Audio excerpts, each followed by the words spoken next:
Bonsoir, bonsoir à tous. Merci d'être venus ici.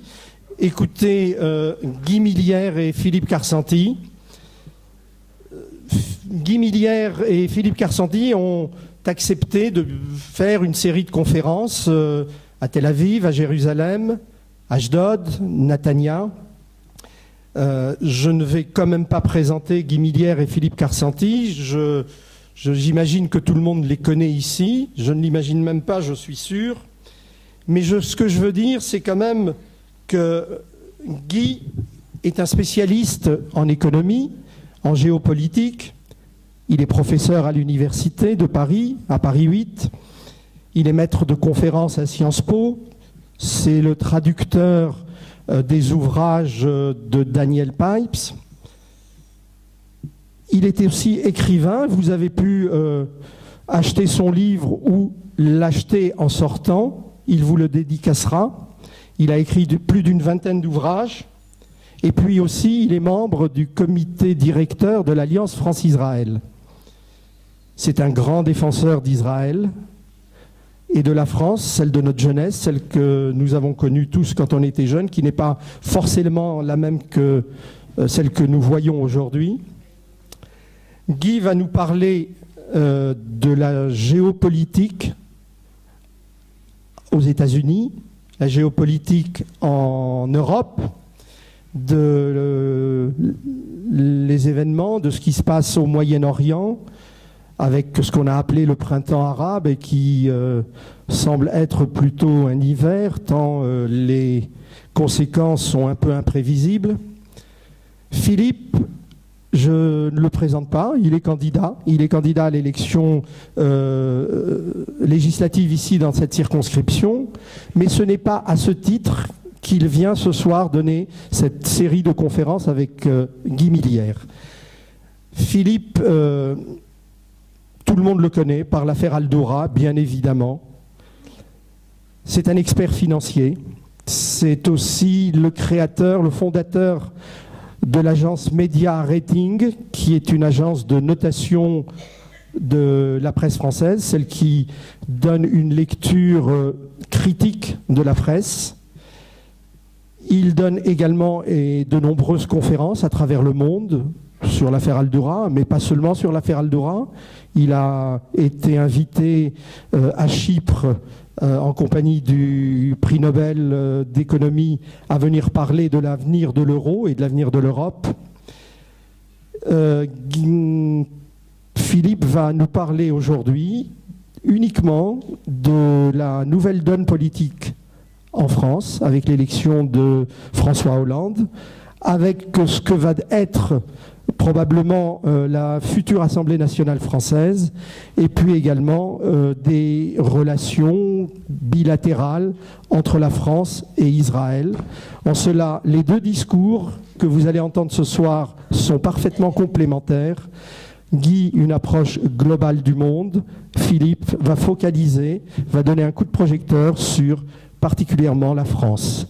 Voilà, je vais maintenant donner la parole à celui qui veut la prendre en premier. Guy, Philippe, Guy. Alors je donne... Je préfère prendre le micro à la main, c'est plus vivant que d'être planté devant un micro. Enfin, c'est comme ça que je vois les choses. J'aime bien que ce soit vivant quand je parle aux gens. Quand j'étais étudiant, je trouvais qu'il n'y avait rien de plus barbant qu'un professeur qui lisait ses notes, etc. Donc j'essaie de rendre mes conférences vivantes. Non, mais c'est toujours comme ça que j'ai fait mes cours à mes conférences. Bon, donc c'est pas à mon âge que je me referai.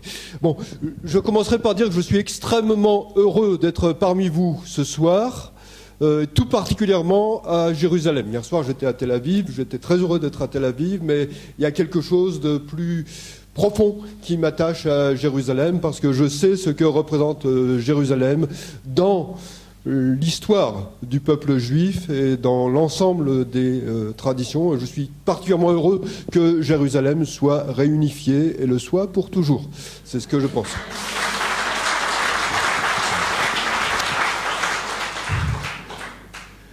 Ce qui pose déjà le ton de ce que je vais dire, mais enfin je pense que beaucoup de gens savent ce que je pense sur le sujet, puisque mon précédent livre s'appelait « Comment le peuple palestinien fut inventé ». Donc c'est un sujet sur lequel je pourrais revenir dans les questions. Donc je laisse la question France à Philippe et je vais reprendre un tour d'horizon planétaire. Pour ceux qui étaient là il y a 6 mois quand j'ai fait une conférence, j'avais déjà fait un tour d'horizon planétaire et je pourrais dire que, hélas, certains m'ont dit que c'était un peu pessimiste, mais hélas, beaucoup de choses que j'ai dites se sont confirmées et ne cessent de se confirmer au fil du temps. Comme je l'ai dit hier soir, et comme me l'a dit Philippe dans un article, Philippe est plus optimiste que moi, mais c'est un peu le travail de l'homme politique d'être plus optimiste. Et je dirais que le travail du penseur, c'est d'essayer de regarder comment les choses se passent et de se dire que si l'optimisme doit venir, il viendra par surcroît. Mais comme me le disait un ami, je ne veux pas être pessimiste, mais un ami juif qui est un survivant de la Shoah, pour qui j'ai écrit par amitié Survivre à Auschwitz, parce que c'est quelqu'un qui a contribué à fonder l'État d'Israël, il me disait « Les optimistes sont morts, les pessimistes sont partis dans les années 30 ». Donc je me dis que parfois le pessimisme est une forme de précaution utile pour regarder la façon dont le monde évolue. Donc, dans ce tour d'horizon du monde, j'insisterai plus particulièrement sur certaines régions et je vais commencer par 2 régions qui sont particulièrement sinistrées aujourd'hui et puis ensuite je terminerai sur des lueurs d'espoir pour ne pas vous laisser repartir avec des idées cauchemardesques. Et de toute façon, ces espoirs, je les partage, c'est pas quelque chose que j'énonce comme cela. La première région dont je dois parler, c'est celle dans laquelle nous sommes et dans laquelle Israël est une exception. Cette région, c'est le Proche-Orient et plus largement le monde musulman, et dans le monde musulman, le monde arabe. Mais on peut élargir au monde musulman. Le monde musulman, la dernière fois que j'étais venu, j'avais dit qu'il était dans un cadre d'hiver islamique. Cet hiver islamique se confirme, s'accentue et à mon avis va s'exacerber. À mes yeux, ce n'est que le début de ce qui se passe. Pourquoi est-ce que je dis que ce n'est que le début? Parce que le monde islamique est en situation d'effondrement politique, économique et culturel. Une situation d'effondrement économique est à la base de toutes les émeutes que l'on a pu voir. Toutes ces émeutes sont liées au fait que les prix des matières premières et des denrées alimentaires ont monté très vite, beaucoup plus vite que le niveau de vie de ces pays. Donc vous avez une révolte. Cette révolte a été récupérée par les islamistes et les islamistes ne sont pas connus comme étant des prix Nobel d'économie, puisque tout à l'heure on a cité un prix Nobel d'économie. Et en général, les islamistes, c'est un petit peu comme les socialistes, ils multiplient les pauvres. Ils commencent par promettre d'autres choses, mais à la fin, ils multiplient les pauvres. Et donc, ils multiplient les fanatiques aussi.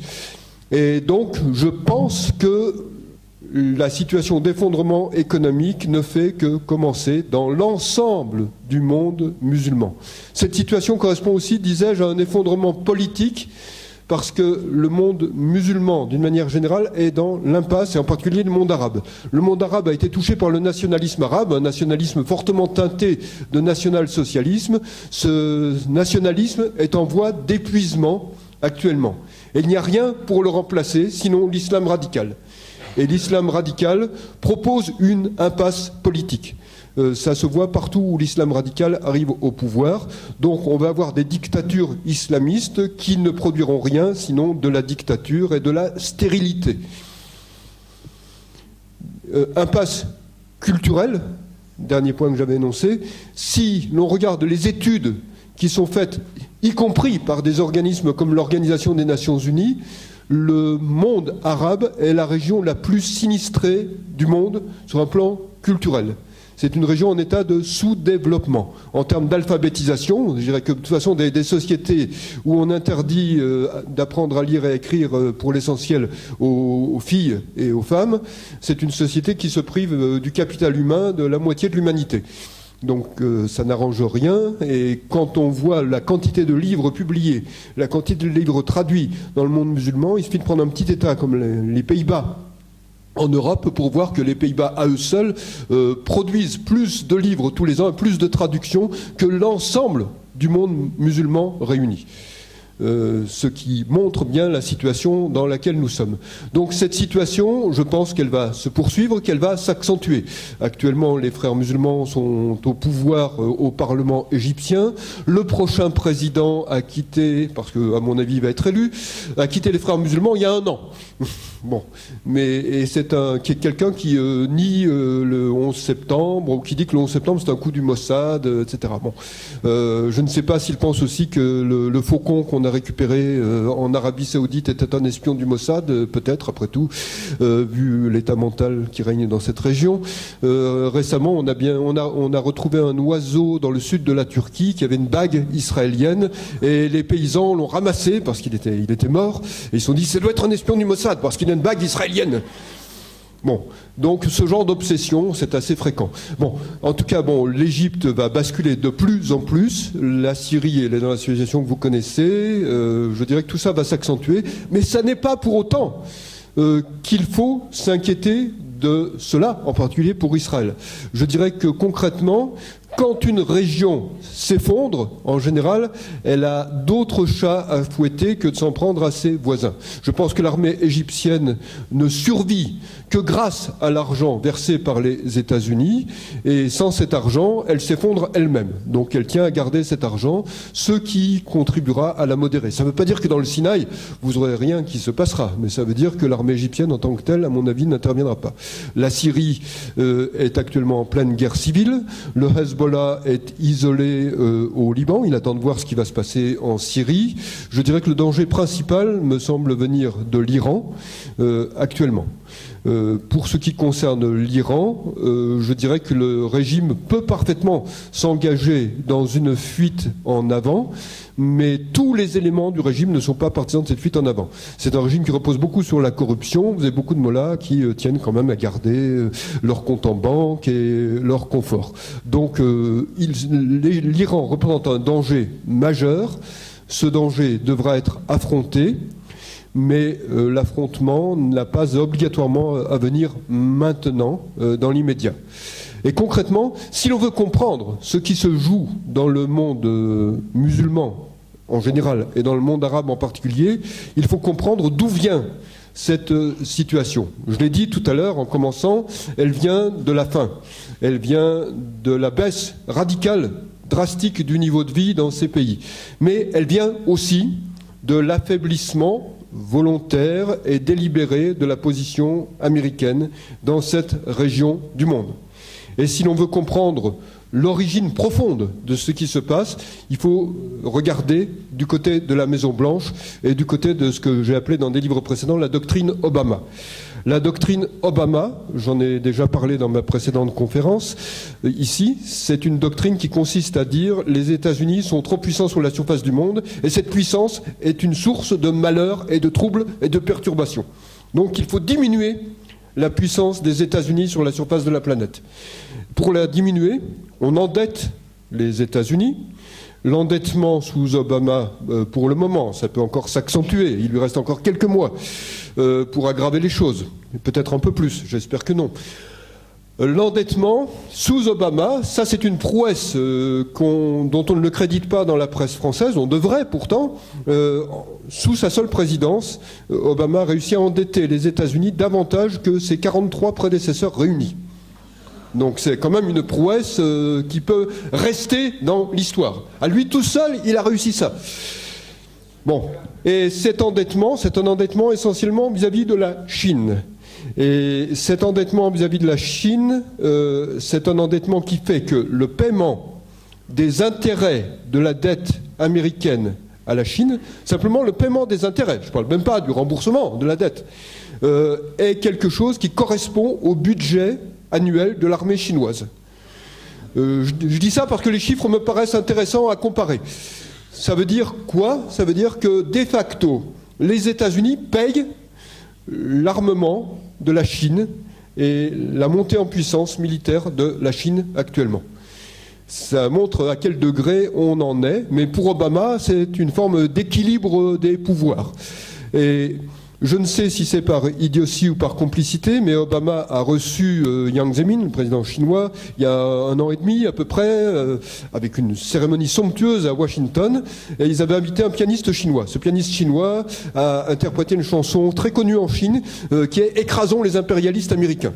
Et Obama a applaudi. Enfin, je ne crois pas qu'il savait, mais en tout cas dans la presse chinoise, on a dit « Ah ben on peut jouer ça à la Maison-Blanche, c'est extraordinaire ». Bon. Et bon, Obama était content. Bon.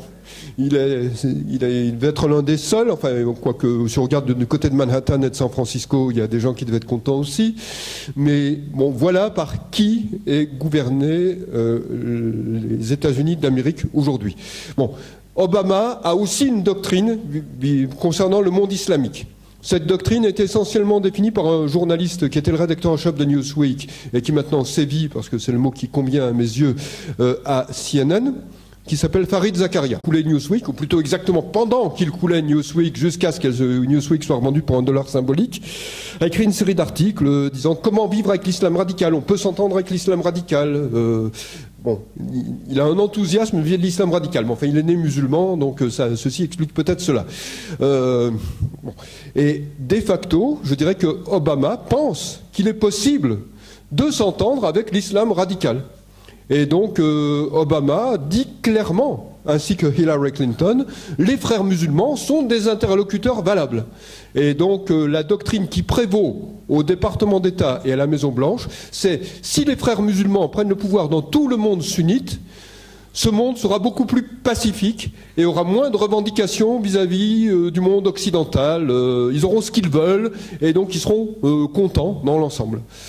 Et d'une même façon, la politique vis-à-vis de l'Iran, c'est aussi de dire, bon, ils sont frustrés, ils sont un peu isolés, mais si on leur laisse la possibilité d'avancer encore vers l'arme atomique, ils seront peut-être un peu moins frustrés.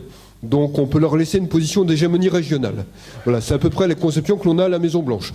Et bon, pour l'Iran en particulier, par exemple, ça n'est pas obligatoirement dit toujours, mais Obama a bloqué systématiquement toutes les formes de sanctions qui étaient susceptibles d'être efficaces concernant l'Iran. Les gens du Congrès, plusieurs think tanks ont par exemple dit, si on veut vraiment des sanctions efficaces, il faut frapper la Banque centrale d'Iran. Et Obama a immédiatement réagi comme doit le faire un président des États-Unis. Il a dit « Ah, si on me dit ça, c'est qu'il ne faut surtout pas que des sanctions frappent la Banque nationale d'Iran. » C'est logique, dans son optique à lui, pas dans la mienne. Dans l'optique de quelqu'un qui veut détruire les États-Unis et leur puissance à l'échelle planétaire, c'est logique. Bon, parce que je pense que c'est l'objectif fondamental de Barack Obama. Alors, dans le cadre de ce plan, donc, tout se passe comme Obama le souhaite, c'est-à-dire que les frères musulmans sont au pouvoir en Tunisie, ils sont au pouvoir en Libye, ils sont quasiment au pouvoir au Maroc, ils sont au pouvoir en Égypte, il y a l'Algérie au milieu qui pour le moment n'a pas basculé, ils ont des liens très étroits avec la famille régnante au Qatar. Si le régime syrien tombe, c'est un régime frères musulmans qui va arriver au pouvoir. Et les frères musulmans ont des liens très étroits avec le gouvernement turc de l'AKP qui est au pouvoir actuel. Donc il y a vraiment une vague de frères musulmans qui a déferlé sur toute cette région de la planète. Et en Syrie, vous avez le choix entre les frères musulmans ou la famille Assad qui est alliée des Mollahs en Iran. Donc c'est un choix merveilleux et mirifique. Il y aurait pu avoir un autre choix, mais Barack Obama n'en a pas voulu. C'est-à-dire les démocrates syriens, il n'était pas question de dialoguer avec eux. Je dis ça parce que je connais un des dirigeants des démocrates syriens qui est à Washington, qui s'appelle Farid Gadri, mais il n'a jamais été reçu où que ce soit par le gouvernement américain. Bon, donc la situation est ce qu'elle est en raison des États-Unis. Fondamentalement, je dirais que ce qui se passe aux États-Unis, ça a aussi des répercussions dans une autre région du monde qui est en crise et qui est en voie d'effondrement actuellement, c'est l'Europe. C'est la deuxième région dont je suis amené à parler. Pourquoi est-ce que je dis qu'il y a des relations?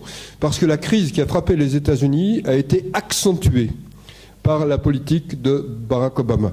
Et cette accentuation fait que la crise a eu des répercussions en Europe et a accéléré le déclin européen. Ce déclin était enclenché, mais il s'est trouvé accéléré et l'Europe est actuellement en plein délitement. Ce délitement, il est présenté en général comme lié à la crise économique et financière. Il est effectivement lié à la crise économique et financière, on aura sans doute l'occasion d'en reparler, mais la façon dont l'euro a été construit a équivalu à construire une zone monétaire non optimale, c'est-à-dire une zone dans laquelle on a mis des économies très différentes, avec des systèmes sociaux très différents, des cultures très différentes, des systèmes politiques très différents. Donc la conséquence de toutes ces différences, c'est que les gains de productivité dans les différents pays n'ont pas été les mêmes. Et donc à partir de là, la variable d'ajustement qui est en général utilisée quand il y a des différentiels de productivité, c'est la dévaluation de la monnaie. Comme tout le monde est dans la même monnaie, qu'il n'y a plus de dévaluation possible, les variables d'ajustement qui restent, c'est les déficits budgétaires et c'est le chômage, par exemple. Et donc c'est ces variables d'ajustement qui jouent en ce moment. Et donc cette crise économique et financière, et c'est sous-jacent dans ce que je viens de dire, elle repose sur une crise politique. La façon dont l'Europe a été construite a débouché sur la mise en place de l'euro. La façon dont l'Europe a été construite relève de ce que l'un de mes maîtres, Friedrich Hayek, appelle le constructivisme, c'est-à-dire une conception a priori et idéologique qui se trouve plaquée sur une réalité. L'Europe a été construite par des gens qui avaient une vision utopique de la région, qui avaient une défiance vis-à-vis de la démocratie, qui ont construit des institutions qui étaient des garde-fous contre la démocratie, qui relèvent de l'absolutisme technocratique. Ces gens étaient aussi des gens qui avaient une défiance vis-à-vis d'une multitude de données passées de l'Europe, qui à leurs yeux avaient abouti au national-socialisme, au fascisme, etc. Et entre autres, ils avaient une défiance vis-à-vis de l'identité nationale et de l'idée de nation et d'État-nation. Donc tout cela a été exclu des débats. Démocratie. En France, par exemple, 70% des lois et des réglementations sont prises à l'échelle européenne et seulement 30% à l'échelle du pays. On est dans cette situation. Donc, pour ce qui concerne donc le deuxième aspect, donc nous avons les conséquences de cela. Et concrètement, tout cela s'accompagne aussi d'autre chose, c'est que pour que les populations se tiennent tranquilles, on a construit des États-providence. Et les États-providence produisent toujours et partout les mêmes effets. Les États-providence, ce sont des systèmes dans lesquels on oublie une des règles fondamentales de l'économie, qui est que les incitations comptent. C'est une des premières choses que j'apprends à mes étudiants en économie, les incitations comptent.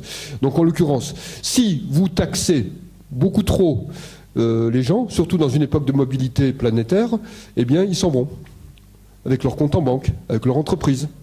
Et vous les incitez à partir. Et si vous offrez des allocations à n'en plus finir à des gens qui tendent la main, eh bien ces gens viennent pour toucher les allocations. Et donc au bout d'un certain temps, ça finit par bloquer le système. C'est-à-dire que vous avez de moins en moins de gens qui payent et de plus en plus de gens qui veulent toucher. Et donc l'État-providence se grippe. Et tous les États européens sont des États dans lesquels, à l'exception de l'Allemagne peut-être, et encore la natalité allemande est très préoccupante, dans lesquels les États-providence sont complètement grippés. Et on parle actuellement d'austérité en Europe, ou d'austérité ou de pas austérité, mais ce qu'on appelle austérité, ça consiste à relever les impôts pour essayer d'équilibrer les comptes. Mais on ne parviendra jamais à équilibrer les comptes de cette façon-là. Et quand on fait cela, on augmente le nombre des chômeurs, comme en Espagne, comme au Portugal, comme en Grèce. On n'aboutit à aucun autre résultat. L'idée qu'on puisse baisser les impôts et baisser les dépenses et les allocations est quelque chose qui n'est pas envisagé par les gens qui sont à la tête de l'Europe. Et donc l'Europe est en crise profonde et je ne vois strictement pas comment elle pourra sortir de cette crise dans l'immédiat, dans la mesure où le système éducatif dans la plupart des pays européens, les systèmes médiatiques, les systèmes culturels ont été pris en main par des gens qui ont été financés par des subventions de l'État-providence. Et donc ces gens défendent une certaine conception du monde. Et ces gens, à partir de là, développent le relativisme culturel, développent l'idée que toutes les cultures sont égales, avec certaines qui sont plus égales que d'autres. En l'occurrence, par exemple, les cultures non occidentales sont beaucoup plus égales que la culture occidentale. Et donc, concrètement, on aboutit à des sociétés dans lesquelles les gens ne savent plus quelle est leur identité, ne savent plus qu'est-ce que la civilisation occidentale, ne savent plus ce que sont les valeurs de la civilisation occidentale, n'ont plus aucun repère pour avancer économiquement et se sortir de la situation dans laquelle ils sont. L'Europe est dans une situation qui a été définie par Émile Durkheim comme une situation d'anomie, c'est-à-dire une perte complète des repères. Et les seuls qui finissent par avoir des repères actuellement, ce sont les musulmans qui se tournent vers l'islam radical. Et à côté de cela, vous avez en parallèle des crispations du côté de l'extrême gauche et du côté de l'extrême droite. Et donc, je dirais que nous allons vers une situation très problématique, très conflictuelle et très tumultueuse, puisque vous allez avoir d'un côté des îlots d'islam radical, d'un autre côté une extrême gauche qui va se développer, et d'un autre côté une extrême droite qui va se développer. Et entre tout cela, il n'y aura pas beaucoup de perspectives. Alors je dirais que par rapport à ce que des gens comme Philippe veulent faire, et c'est ce que je dis en général, il est important qu'ils existent parce qu'il est important qu'il existe des gens qui expriment une voix différente. Il est important, par exemple, qu'il y ait un député dans la 8e circonscription qui puisse défendre Israël, parce que ceux qui accompagnent tout ce que je viens de dire, c'est une remontée de l'antisémitisme très forte actuellement dans toute l'Europe. Et cette remontée de l'antisémitisme va être, et est d'ores et déjà d'autant plus forte que rien ne la combat. Pourquoi? Parce que les organisations politiquement correctes, celles qui ont été subventionnées, comme par les biais que j'évoquais il y a un instant, sont des organisations qui combattent une seule forme d'antisémitisme. L'antisémitisme d'extrême droite, nostalgique du nazisme. Bon. Il y a de moins en moins d'antisémites comme ça, enfin il y en a en Europe centrale, mais en Europe occidentale, il y en a quasiment plus. Et l'antisémitisme qui manque le plus, c'est l'antisémitisme islamique. Mais celui-là, ces organisations-là, elles ne veulent pas le voir. Pour elles, cet antisémitisme-là n'existe pas. Un musulman est par définition un opprimé, et un opprimé ne peut pas être antisémite, il ne peut pas être raciste. Donc on n'en parle pas, on évacue cette question. C'est ce qu'on a vu, par exemple, avec l'affaire Mera et les effroyables tueries à Toulouse, à Montauban.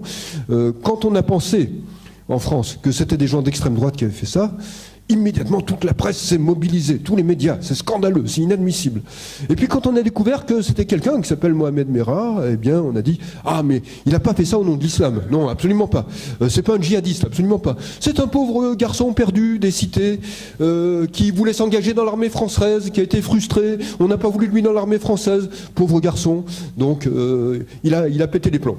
Voilà, c'est à peu près la version qu'on a trouvée. Il y a eu des islamologues de service, des islamologues domestiques, comme il y a des animaux domestiques, encore je préfère les animaux dans ces cas-là, qui ont écrit, je peux citer Olivier Roy par exemple, c'est vraiment l'exemple même des islamologues domestiques, à la différence de gens comme Daniel Pipes avec qui j'ai fait mon dernier livre, qui lui n'est pas un islamologue domestique et ne cherche pas à être domestiqué, ce qui explique que notre livre soit boycotté, même s'il fait partie des meilleures ventes sur Amazon. Bon, mais enfin dans les librairies, il est plutôt boycotté, il n'est pas assez domestiqué. Bon. Donc concrètement, ces islamologues ont dit mais les musulmans français, ils sont intégrés, ils ne demandent pas mieux que d'être militaires, que d'être policiers, tout va bien, ne vous inquiétez pas. Et depuis, c'est le résultat de l'affaire Mera, vous n'avez plus un seul débat en France où on parle d'islam tout court. Et même quand quelqu'un parle d'islam radical, on lui dit « Vous voulez stigmatiser la communauté musulmane, mais vous n'avez pas honte ». Et donc, je peux vous dire que l'antisémitisme musulman, vous n'allez plus en entendre parler du tout dans les mois à venir. Ceci s'accompagne par un antisionisme, entre guillemets, qui est quelque chose, donc une haine anti-israélienne, qui est quelque chose qui est alimenté par les musulmans et qui a pour compagnon de route l'ensemble de l'extrême gauche, qui ne demande pas mieux que de reprendre la doctrine des peuples opprimés, de l'impérialisme israélien, etc. Et tout cela, avec la montée de l'islamisme et de l'extrême gauche, et la montée de l'extrême droite, d'une extrême droite antisémite en Europe centrale, va continuer à se développer. Et là encore, je dirais que les gouvernements européens ne sont pas du tout armés pour lutter contre ça. Parce qu'ils n'ont pas arrêté de combattre contre l'idée de nation. Et l'une des caractéristiques d'Israël, c'est que c'est un État-nation. Et ça, c'est quelque chose que l'Europe ne veut plus voir du tout. Et ce qu'elle déteste en Israël, c'est aussi qu'Israël est un État-nation. Ce qu'elle déteste aussi en Israël, à mes yeux, c'est qu'Israël est un État qui a des valeurs éthiques. Moi, ça fait que c'est ce que j'aime en Israël. Mais ça, les valeurs éthiques, en Europe, on a dégagé ça, on a mis ça dans la benne à ordures depuis longtemps. La politique, c'est quelque chose de cynique en Europe. Bon, donc l'Europe va continuer à s'effondrer, et je vais vous dire simplement, n'attendez rien, mais vraiment strictement rien de l'Europe, sinon le pire actuellement. Attendez-vous à avoir des gens qui vont chercher à limiter les dégâts. Des gens comme moi, des gens comme Philippe par exemple. Bon. Mais n'attendez pas grand-chose. Déjà, dès que des gens limitent les dégâts, à mes yeux, c'est important. Parce que ça montre que des gens peuvent encore dire non à certaines choses. Mais n'attendez pas grand-chose de plus. Je pense que la haine antisémite et anti-israélienne va s'accentuer dans le contexte européen.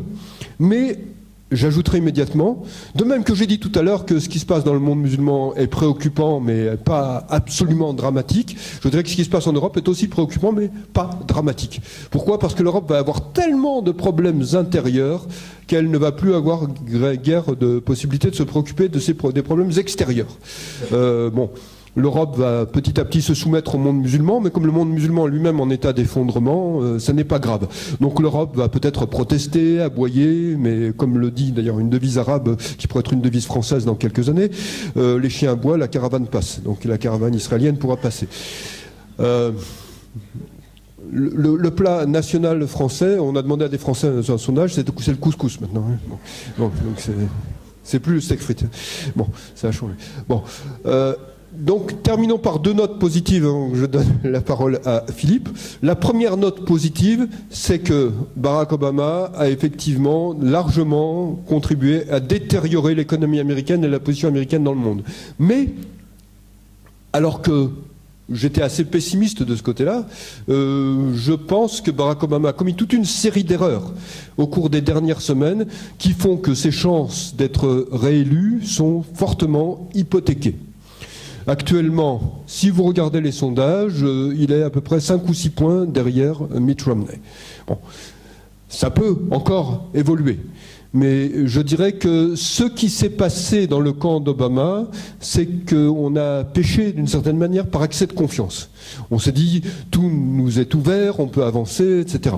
Et comme Barack Obama ne pouvait pas faire campagne sur son bilan, parce que son bilan, sauf vu par la presse française, la presse domestique française, il y a des islamologues domestiques, il y a une presse domestique aussi, bon, dont l'un des exemplaires est ici, c'est Charles Anderlin, que Philippe a combattu.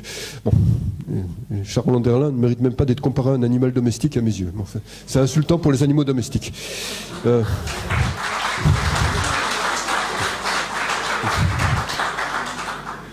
Bon, donc concrètement, le bilan de Barack Obama est désastreux. Et Barack Obama est le premier à le savoir. Donc il ne fait pas campagne sur son bilan. Il ne peut pas faire campagne sur son bilan. Donc il fait campagne sur quoi ? En essayant de mobiliser contre l'adversaire. Et donc il a utilisé les thématiques de la guerre de classe contre les riches. Mais ce n'est pas une thématique qui est très porteuse aux États-Unis, où être riche n'est pas quelque chose qui fait que vous avez à vous auto-flageller, à vous sentir coupable. Donc ça mobilise peut-être des gens, mais beaucoup de gens qui ont perdu leur emploi, qui sont dans la pauvreté, aimeraient plutôt avoir un emploi que de continuer à être dans la pauvreté et à toucher de l'argent du gouvernement. Donc c'est pas une thématique qui a été très mobilisatrice. Après, Barack Obama a essayé la guerre des sexes en essayant de dire que les républicains et les conservateurs étaient contre les femmes. Ça n'est pas non plus quelque chose qui a marché, puisque Barack Obama a choisi comme porte-parole de cette cause d'abord une femme qui est censée être étudiante dans une institution catholique et qui s'inscrit dans cette institution catholique juste pour y semer la perturbation, et qui a dit que sa vie sexuelle lui coûtait $10 000 par an. Alors, et que donc elle voulait que ce soit remboursé par les assurances santé, et que l'assurance santé d'Obama permettait ça. Alors des commentateurs ont commencé à dire, mais comment elle fait pour que sa vie sexuelle lui coûte $10 000 par an ? Si elle prend la pilule, ça coûte à peu près $10 la plaquette mensuelle. Donc sur l'année, ça fait $120. Bon. Si à côté de ça, elle veut acheter des préservatifs, il faut qu'elle les achète par paquet de 200 pour que ça lui coûte ce prix-là. Et qu'elle utilise la boîte de 200 tous les jours. Bon. Donc certains en ont tiré certaines conclusions, ça n'a pas vraiment servi la cause de Barack Obama. Et à côté de cela, il y a une conseillère de Barack Obama qui s'en est aussi prise à l'épouse de Mitt Romney, et qui a dit l'épouse de Mitt Romney n'a rien fait de sa vie. Elle n'a jamais travaillé de sa vie. Elle a élevé 5 enfants, et il y a beaucoup de mères de famille qui se sont dit, bon, ben, si élever 5 enfants, c'est pas faire quoi que ce soit de sa vie, eh bien, ça veut dire que nous sommes des êtres inutiles aussi. Donc on peut dire que ce sont des grosses gaffes. Ça a continué avec une tentative d'utiliser la guerre des races en utilisant une affaire qui s'appelle l'affaire Trayvon Martin, dont vous avez peut-être entendu parler ici, qui est la mort d'un jeune noir qui est censé avoir été tué par un vigile hyper sécurité, pour lequel on a inventé d'ailleurs une catégorie qui était inexistante jusque-là dans les catégories ethniques américaines, la catégorie de blanc hispanique. Avant, il y avait des hispaniques tout court, maintenant il y a un blanc hispanique. Et d'ailleurs, pour bien montrer qu'il était blanc, on a mis une photo surexposée de lui au début, comme ça, on l'a blanchi, quoi, en quelque sorte. Bon. Mais bon, les hispaniques voient qu'il est hispanique. Donc on ne peut pas dire que c'est servi Obama du côté des hispaniques. Bon, et puis d'autre part, il est avéré maintenant que ce monsieur qui s'appelle Zimmerman, en plus il a un nom juif qui est fait que des organisations comme le Black Panther Party ont plus ou moins poussé le levier de l'antisémitisme. Il s'avère qu'il était agressé par Trayvon Martin. Donc il s'avère qu'il était en légitime défense. Donc c'est encore un ballon qui est en train de se dégonfler. Et le dernier, c'est Obama qui a dit qu'il était pour le mariage homosexuel. Un homosexuel poussé par l'enthousiasme que suscitait cette déclaration a demandé à avoir la première page de Newsweek. Il l'a eu, ce qui va continuer à plomber Newsweek. Et Newsweek a titré fièrement le premier président gay, en mettant au-dessus de la tête d'Obama une auréole de toutes les couleurs. Bon. Alors ça, c'est le genre de couverture qui va beaucoup plaire dans Castro Street à San Francisco, un endroit comme ça, mais en dehors de ça, dans l'Amérique profonde, ça va pas plaire du tout, et pour le moment, c'est complètement contre-productif. Et donc, je dirais que tous ces éléments, plus d'autres, font que je pense que Barack Obama a de fortes chances de ne pas être réélu désormais. Et avec Mitt Romney, vous aurez à la Maison-Blanche un ami clair, net et précis d'Israël, et quelqu'un qui a une vision géopolitique du monde très différente, quelqu'un qui est en train de rallier les Tea Parties, les évangéliques, bien que ce soit difficile alors qu'il est mormon au départ, mais il est en train d'obtenir ce ralliement. Donc les États-Unis peuvent se redresser, d'autant plus qu'on vient de faire des découverte d'hydrocarbures aux États-Unis. Les États-Unis vont pouvoir, si dans les 5 années on exploite ces hydrocarbures, devenir beaucoup plus indépendants du monde arabe et musulman.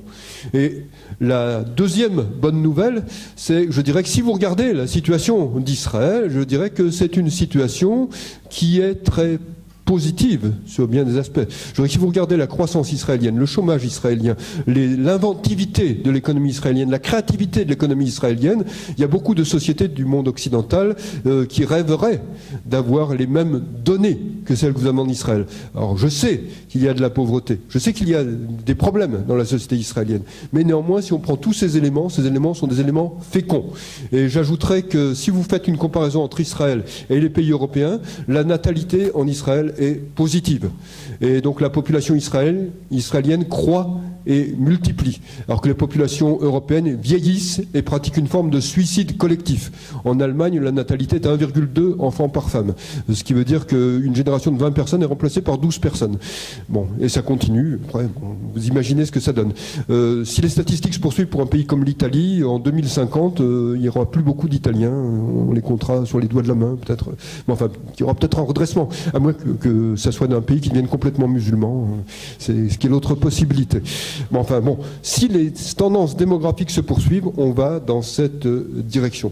Donc, Israël est en bonne position, Israël a les moyens de se défendre, Israël a la conscience de sa position, Israël a une identité forte, Israël a des valeurs éthiques, Israël sait parfaitement qui sont ses amis et ses ennemis, et donc je pense que dans l'avenir on peut voir à nouveau se mettre en place une synergie Israël-États-Unis, que ce sera une synergie féconde pour l'avenir. J'ai beaucoup moins d'espérance, comme je l'ai dit, concernant l'Europe, mais il se peut que Philippe ait des nuances à apporter à ce que je viens de dire. Je m'arrête là et je laisse la parole à Philippe.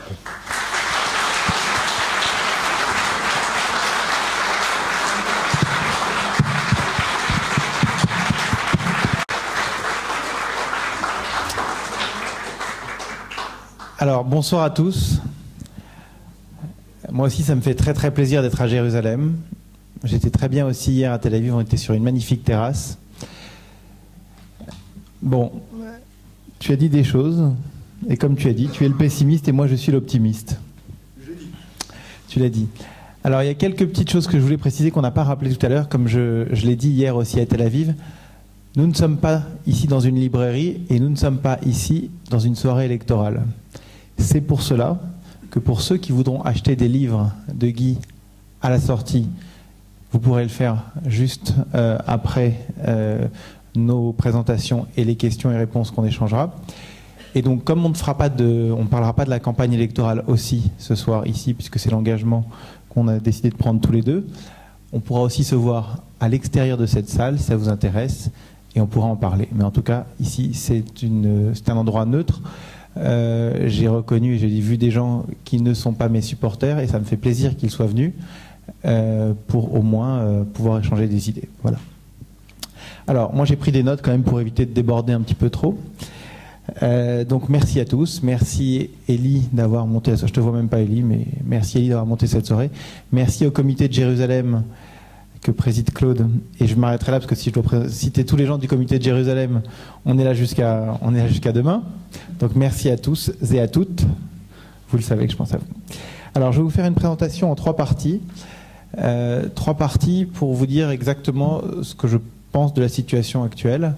La première chose, je vais donc vous parler d'abord du nouveau gouvernement de François Hollande. Ensuite, je vais vous parler de la crise de l'euro. Et enfin, ma perspective par rapport à la situation israélienne en fonction de ce qui vient de se passer en France. Alors, François Hollande a été élu. Ce n'est pas un mystère. J'avais annoncé, je crois que c'était le 14 mars dernier, à Jérusalem, à la conférence qu'on avait donnée, je ne sais plus où exactement, mais on l'avait donnée, et qui avait été filmée, qui est sur Internet. J'avais annoncé que je voterais pour Nicolas Sarkozy à l'élection présidentielle, faute de mieux, sans enthousiasme, et c'est ce que j'ai fait, bien évidemment. François Hollande a été élu, il faut lui souhaiter bonne chance. Je dois dire que j'ai été assez impressionné par ses premiers pas. D'abord, j'ai trouvé que ces 2 voyages, son voyage en Allemagne et son voyage aux États-Unis, se sont bien passés. Il a réussi à faire passer ses idées. Et contrairement à ce qu'on a pu voir en France les années précédentes, où la France se mettait vraiment, je dirais, à la remorque de l'Allemagne, on a vu, je dirais, la France, pour une fois, tenter, je dirais, d'imposer sa vision du monde. Ça, j'y reviendrai tout à l'heure quand je parlerai de la crise de l'euro. Le gouvernement que François Hollande a composé est un gouvernement provisoire. Je constate aussi, en regardant ce gouvernement, que quand même, il est fait de gens intelligents. On peut ne pas être d'accord avec eux, il y a plein de gens sur lesquels je ne suis pas d'accord, mais ce sont des gens intelligents. Le ministre des Affaires étrangères qui a été choisi, Laurent Fabius, ne sera certainement pas mieux, mais probablement pas pire que Alain Juppé. Alain Juppé a été un ministre des Affaires étrangères qui n'a pas été, je pense, à la hauteur, et en tout cas qui a été très mauvais pour ce qui concerne les relations entre la France et Israël. Alors, la situation politique française, on ne va pas se voiler la face, l'Assemblée nationale, la prochaine, sera aussi à dominante socialiste, on le sait. Elle sera à gauche, c'est toujours comme ça. Le président est élu d'abord, et ensuite le peuple français donne une majorité au président élu. Et je vais vous dire une chose, il vaudrait mieux que la majorité socialiste soit plutôt confortable, plutôt qu'elle soit ric-rac. Je vais m'expliquer. Si jamais le gouvernement socialiste était tenu par les Verts ou par Mélenchon, qui lui permettrait d'obtenir une majorité, vous imaginez la situation. On se retrouverait dans la situation parisienne actuelle, où Bertrand Delanoë n'a pas la majorité tout seul, et c'est grâce aux élus Verts qu'il tient. Donc ça veut dire qu'on a tous les couloirs de bus à Paris, enfin tout ce qui fait que ce sont les Verts, en fin de compte, qui ont le dernier mot sur la politique parisienne. Donc en France, il faut espérer qu'il ait une majorité raisonnable, et en tout cas qu'il ne soit pas tenu en otage, ni par les Verts, ni par le front de gauche de Jean-Luc Mélenchon. Alors, du côté de la droite, bon, l'UMP, c'est la Bérésina, c'est la division absolue, tout le monde se tire dans les pattes, et j'en veux pour preuve, en tant qu'élu de Neuilly, je vois très bien les sollicitations qu'on reçoit des différents dirigeants ou aspirants dirigeants à l'UMP. Tout le monde cherche à préparer l'après-défaite des législatives, et donc il y aura une bataille. Il y a une bataille. Le président de l'UMP, enfin le secrétaire général de l'UMP actuel, Jean-François Copé, bon, a plus ou moins raté son mandat, donc très fort probablement il quittera, en tout cas il sera chassé par les élus UMP qui ne sont pas très contents de l'avoir vu conduire le parti à la défaite. Et il y a de fortes chances que l'UMP lui-même soit divisé, puisque c'est un parti unique. Aujourd'hui, si vous regardez bien, à droite, en France, il n'y a quasiment plus rien, quoi. Il y a les micro-partis qui ne sont pas vraiment des partis politiques. François Bayrou, qui était quand même à la base de centre-droit, est devenu centre-gauche, puisqu'il a appelé à voter pour François Hollande. Donc il n'y a plus de droite en France, si ce n'est l'UMP, le parti unique. Le Front National. Je voudrais vous parler du Front National parce que je trouve qu'il y a une appellation qui est fausse au Front National. On appelle ce parti un parti d'extrême droite. C'est faux parce que ce parti n'est pas de droite. Il faut avoir détaillé et écouté et compris ce que propose Marine Le Pen pour bien comprendre que Marine Le Pen propose du nationalisme et du socialisme. Ses idées sont socialistes aujourd'hui. Elle propose une intervention de l'État, une montée des frontières, toutes ces choses-là, qui n'a strictement rien à voir avec la droite ou avec le libéralisme. Son père, Jean-Marie Le Pen, était nationaliste, mais plutôt libéral au niveau économique. Donc c'est pour cela qu'aujourd'hui, quand on accumule les voix du Front National avec les voix de la droite en France, ce qu'on appelle la droite républicaine, c'est une erreur absolue. Donc, ma conclusion de tout cela, pour ce qui concerne la vie politique française, c'est que donc la gauche va à la victoire tranquillement aux législatives, la droite sera à recomposer, et je vous dis ça en tant qu'électeur de droite, élu de droite à la mairie de Neuilly, en tant que maire adjoint, donc c'est plutôt un constat d'échec pour ma famille politique, mais il faut assumer ces réalités et il faut comprendre ce qui est en train de se passer. Alors maintenant, je voudrais vous parler de la crise de l'euro. Ça fait, moi je viens donc du monde de la finance, ça fait plusieurs années que j'avais voté non au traité constitutionnel qui avait été proposé en 2005 et j'ai été totalement contre l'élargissement de l'Europe à tous ces micro-pays pour atteindre 27 pays. Je pense que l'Europe a grossi et donc est en train d'exploser. Le fonctionnement de l'euro ne marche pas. J'invite toute personne qui croit que l'euro va continuer à fonctionner tel qu'il est aujourd'hui à aller passer 5 jours à Francfort et 5 jours à Athènes. Et vivez, consommez, parlez avec les gens et vous comprendrez que ces pays n'ont strictement rien à voir. Il n'y a pas le même sens de l'État, il n'y a pas d'État en Grèce, quasiment. Il n'y a pas de fonctionnement de l'État, il n'y a pas de rigueur, la fiscalité est difficilement, l'impôt est difficilement collecté. Donc je crois que vous devez bien comprendre que la zone euro telle qu'elle est aujourd'hui ne perdurera pas. Alors on a eu, pour des raisons électorales, je dirais des fortes doses de calmants qui ont été déversées sur les marchés financiers, puisque la France ne voulait pas laisser s'effondrer le système avant l'élection présidentielle. Maintenant, il n'y aura pas un effondrement, mais il y aura une flexibilité. L'euro ne sera pas tel qu'il est aujourd'hui, je dirais dans 1 ou 2 ans, les choses vont s'aménager. Et la Grèce ne pourra pas rester en l'état dans l'euro. Le problème, c'est que derrière, vous avez l'Espagne, vous avez l'Irlande, vous avez le Portugal, et si je fais les 3 petits points, on peut même dire qu'on a la France. La France a aussi un endettement qui pose problème. Si vous regardez bien la zone euro, en fin de compte, c'est une zone Deutschmark. C'est l'Allemagne qui contrôle l'Europe. C'est l'Allemagne qui impose sa politique monétaire, budgétaire et économique à l'Europe. Et en fin de compte, si on regarde bien, la puissance dominante de l'Empire, c'est l'Allemagne. C'est le seul pays qui s'en sort. Et tous les autres pays tirent la langue. Et quand on regarde dans le reste du monde, c'est la seule zone, la zone euro, qui est en difficulté, puisque l'Amérique est repartie en croissance, du nord, du sud, l'Asie aussi, l'Océanie aussi, et même la Russie. Donc là, actuellement, on vit dans une zone euro qui est, je dirais, handicapée par la puissance de l'Allemagne. Et alors là, vous allez me dire encore, donc, je fais de la propagande hollandaise. Non, pas du tout. Mais le fait que François Hollande veuille rééquilibrer les relations avec l'Allemagne et proposer, je dirais, d'être plus en partenariat avec l'Italie et les autres pays du sud de l'Europe est encourageant pour le rééquilibrage économique en Europe. Alors, une des choses sur lesquelles je suis très ferme et qui m'a valu certaines critiques, mais aussi certains soutiens en Turquie, c'est que je suis contre l'entrée de la Turquie dans l'Union européenne.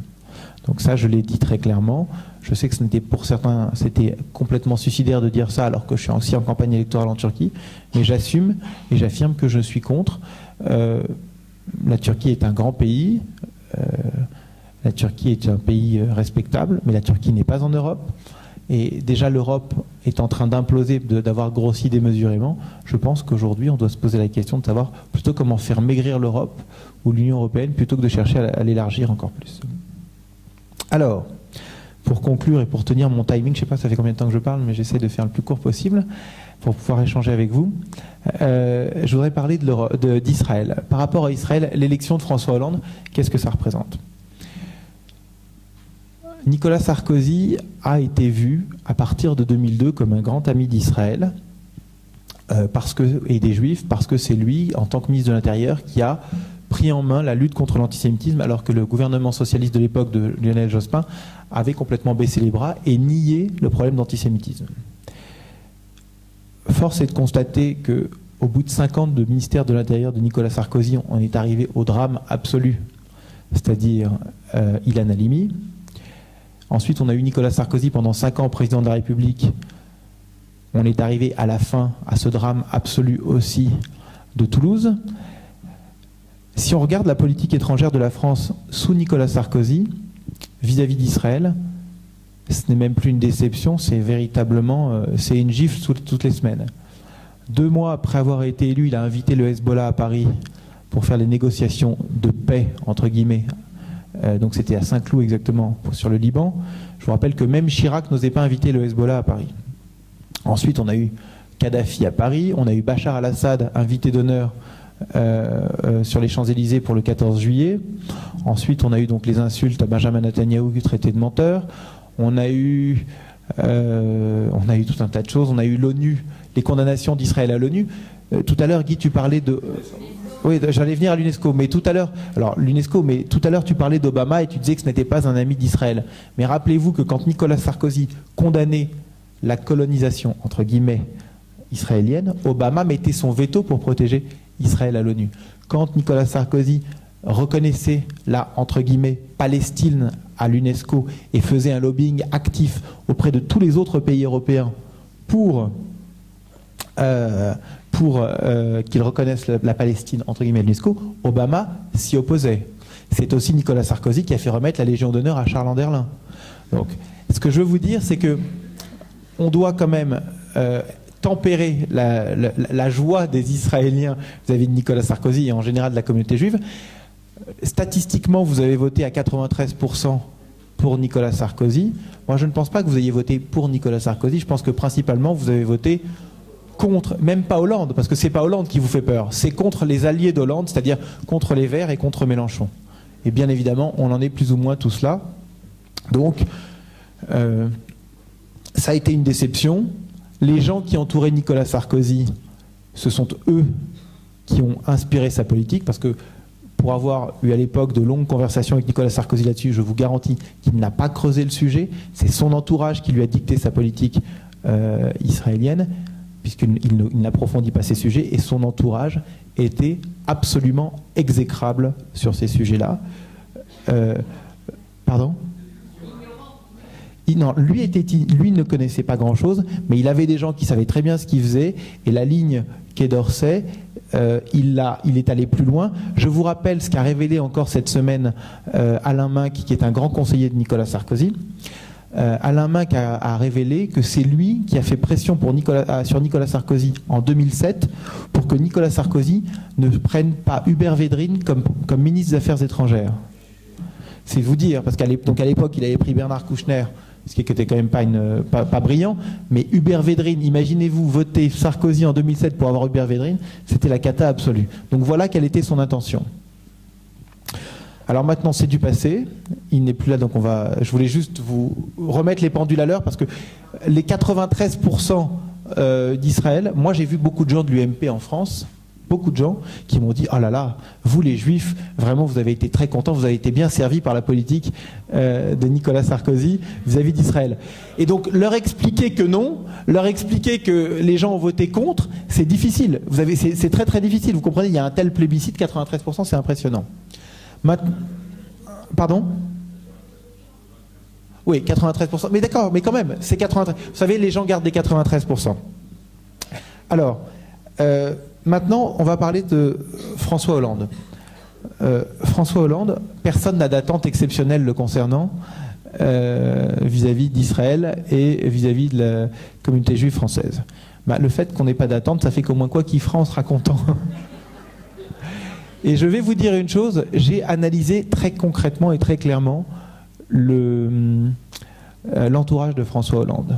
Il y a des gens remarquables et il y a des gens sur lesquels on peut avoir de grands espoirs vis-à-vis d'Israël. Ça ne veut pas dire que ce sont des gens qui vont changer la politique étrangère de la France, mais qui au moins qui n'auront pas ce dogmatisme, qui n'arriveront pas en disant à chaque fois, comme le disait Nicolas Sarkozy, riposte disproportionnée, Israël doit se calmer, toutes ces choses-là. Donc, en ce qui concerne l'affaire Al-Doura, donc Nicolas Sarkozy a été très mauvais, puisque je vous dis, il a fait remettre la Légion d'honneur à Charles Anderlin. Il a pris comme conseiller audiovisuel à l'Élysée quelqu'un qui m'avait accusé d'appartenir au service secret israélien. C'est vous dire à quel point c'était un ami d'Israël. Voilà. Je pense que les conseillers audiovisuels et intellectuels de François Hollande seront meilleurs. Je peux me tromper, mais en tout cas, comme on n'attend rien de lui, au moins, on ne peut être que surpris en bien. L'autre chose sur laquelle je voudrais revenir, c'est un sujet sur lequel j'ai été récemment attaqué, mais je peux élargir le sujet pour en parler, c'est sur les chrétiens. Alors oui, j'assume, j'ai des amis chrétiens. Oui, j'assume, je suis élu à la mairie de Neuilly avec un maire qui s'appelle Jean-Christophe Fromentin, qui va régulièrement à l'église. Oui, j'assume, je fais des conférences avec Guy Millière, qui est aussi chrétien, même agnostique mais chrétien. Oui, j'assume, quand je vais aux États-Unis, je fais beaucoup de conférences dans les milieux chrétiens. Et oui, quand je vais en Italie, je suis bien reçu au Vatican. Oui, quand je vais demain, par exemple, demain matin, je vais à Latroun pour parler pour des sœurs à qui je vais faire une présentation, parce que aujourd'hui, le message de vérité que je porte, il va plus loin que juste au sein de la communauté juive. En Italie, une de mes premières conférences que j'ai fait il y a quelques années, c'était à l'Université catholique de Rome, et donc je pense que c'est très important. Aux États-Unis, les chrétiens ont été très forts. Les organisations juives américaines ont été catastrophiques pour Israël ces dernières années, notamment en poussant la candidature, en promouvant Obama et en tapant sur les républicains. Et ce sont les chrétiens qui à chaque fois sont venus au secours d'Israël. Dans le cadre de ma campagne, je vous le dis juste comme ça, au moins il n'y aura pas de polémique, je suis soutenu par deux partis. Un qui s'appelle le Parti libéral-démocrate, qui est le parti héritier d'Alain Madelin. Et le deuxième, attention, bouchez-vous les oreilles, le Parti chrétien-démocrate. Ouh là là. Donc ça m'a été reproché. Je pense que c'est très important. Aujourd'hui, justement par rapport à ce que tu disais, face à l'islam radical, si les juifs et les chrétiens, c'est-à-dire, l'idée n'est pas de s'unir contre, mais ne font pas un front uni pour défendre notre civilisation, dire voilà dans quel mode de vie on a envie de vivre, comment on a envie de vivre dans un monde libre, libéral, dans des sociétés ouvertes, eh bien je pense qu'on a un problème. Donc voilà un petit peu les quelques idées que je voulais développer avec vous avant de pouvoir répondre à vos questions, et je vous remercie.